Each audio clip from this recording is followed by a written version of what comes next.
There is another twist tonight in the ongoing Estella Fajardo case. This morning, a McLennan County judge essentially throwing out her criminal cases without sending her to trial and handing her over to ICE for deportation. Fox 44's Renee Summerhour live in Waco tonight, talking with attorneys who say they didn't know anything about this until ICE already stepped in.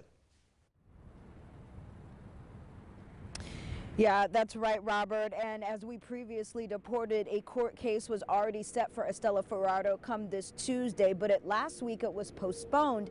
Instead, this decision was made by the DA's office, a surprising decision, handed down instead. And this has everyone fighting for Estella very upset.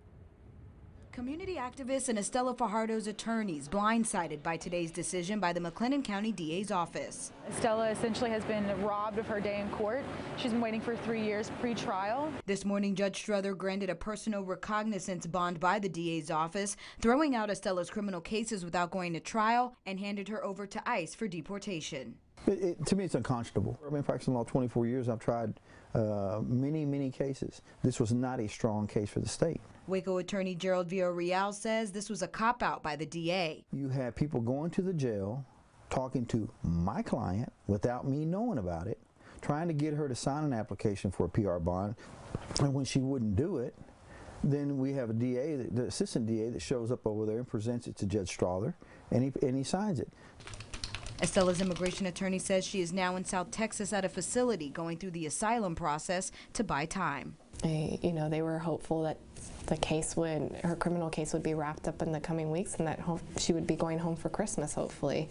And that's obviously not the case anymore. Abel Reyna responding after today's decision, saying in part, "We are confident in the merits of this case and we're disappointed that the trial was postponed. However, as the case is still pending, it would not be appropriate to comment further." Supporters say this isn't the end. We're calling now for the DA's office to dismiss the charges, and at the end of the day, everyone's going to see that they've been incarcerating a woman for 3 years who's been innocent.